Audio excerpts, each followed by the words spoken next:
2015, you went on a great run, didn't you, with Melbourne victory? Yeah, we won the treble that year, and the FFA Cup was like the icing on the cake. It was a special day, but it was midweek, so we had a game on the Saturday from memory, and we couldn't party too hard. What did you love about the comp?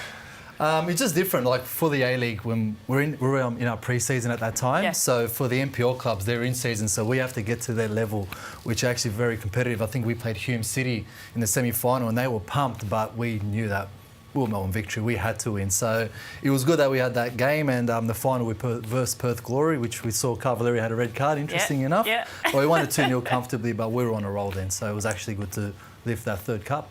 You saved some of your best worldies for the FFA Cup, didn't you, Macca? Edgeworth Eagles. Like, I think you scored in every single game on your run. Oh, probably, yeah.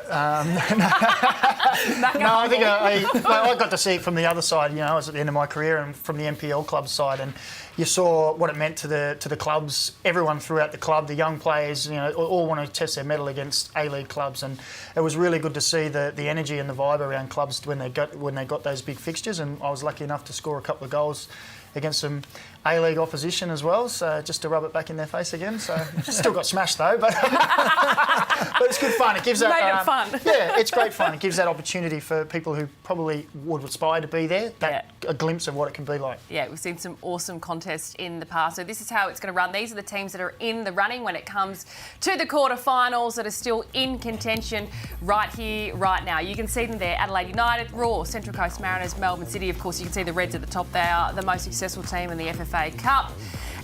And you've got a couple of clashes still to be played. They've been COVID affected, of course, so then the winner of those will go into and play in the quarterfinals.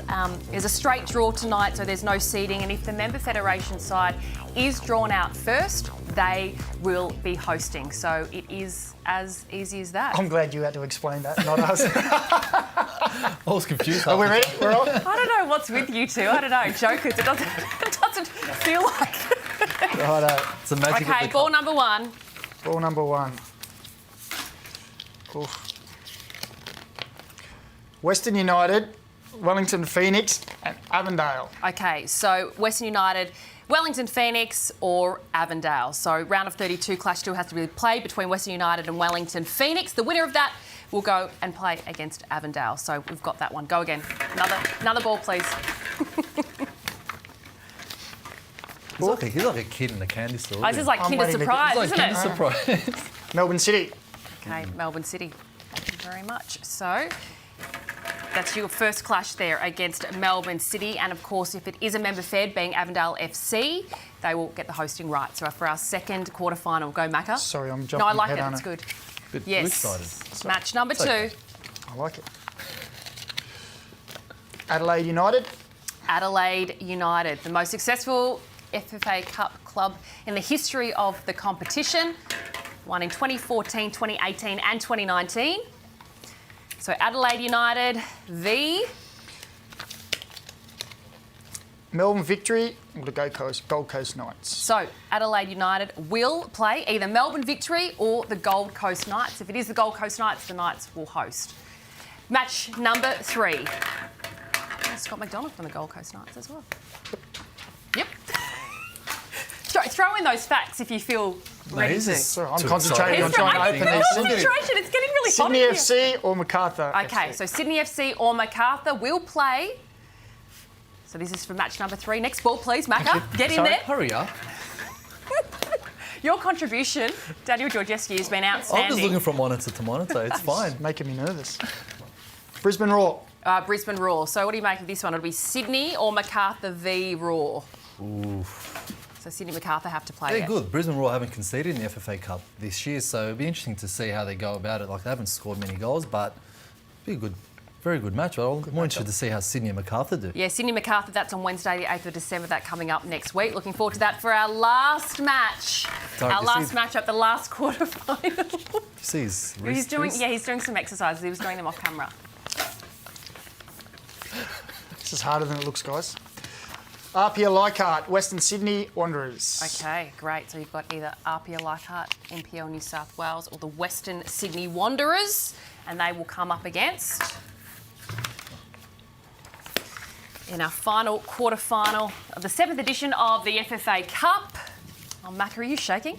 Central Coast Mariners. Ah, the Mariners! Central Coast Mariners. So that is our final clash, either Apia or the Wanderers up against the Central Coast Mariners. And I guess what's really exciting, something else to play for in this one to the both of you, is that Asian Champions League spot. Yeah, that is really exciting. That is absolutely massive. The fact that they've managed to organise that, and it's actually amazing that we've, through COVID, able to have this FFA Cup competition go through. And I'm actually more interested to see if an NPL club goes through, because that'll be just something different for everybody. Who's looking the strongest of you when you look at, you've got Apia Leichhardt from NPL New South Wales, the Gold Coast Knights from NPL Queensland, and also Avondale. Is there, you know, when you talk about the Smokies and the member feds to go through, is there a team that's impressed you most on their cup run so far, Macca? To be honest, all three of those clubs are very strong in their area. Yeah. So to pick one of them, I wouldn't be able to, because I think they've all got a chance. And that AFC spot has got to be a real big cherry to look up to and say, hey, we could be representing our country in Asia,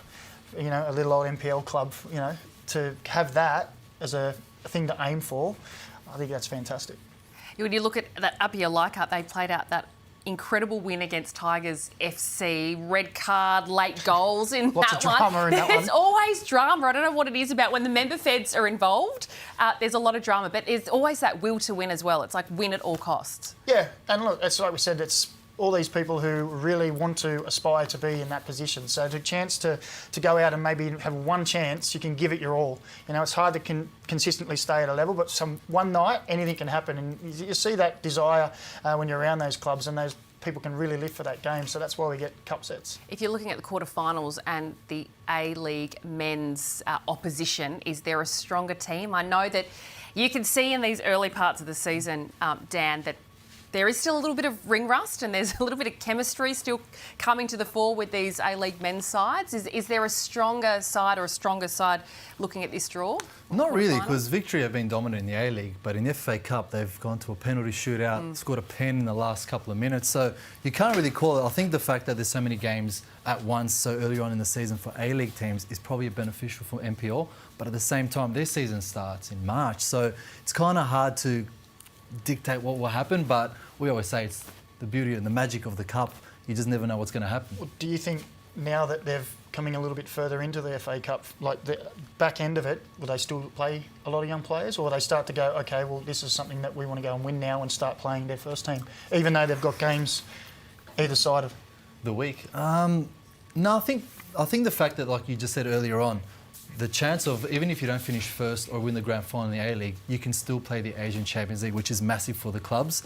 They take it more I wouldn't say they haven't taken it seriously as of late, but they will take it a bit more seriously because it is a trophy that they can win, put it in their trophy cabinet, but it is, they also have to weigh up and see which players are ready to play either game. So it'll be interesting to see how they go in the next couple of weeks with the A-League and the FFA Cup. So these are the quarterfinals that are heading your way. This is a reminder, something to look forward to, and of course we'll let you know when those fixtures will be. Of course it'll be Western United, Wellington or Avondale against Melbourne City. Remember, the member fed will win and gain the hosting rights. It's the Reds v the winner of either Melbourne Victory or the Gold Coast Knights. Sydney FC Macarthur, one of the sides, will play against Brisbane Roar, and then you've got New South Wales NPL side, Apia Leichhardt and the Western Sydney Wanderers. One of those will be the Central Coast Mariners, who played out an enthralling FFA Cup clash against the Wollongong Wolves. Not that Luke Wilkshire would think that. All right, we are gearing up though to a huge A-League men's clash here on Paramount Plus. It is Melbourne Victory v Perth Glory. And let's hear from Jake Brimmer now. He is with Michael Zapponi.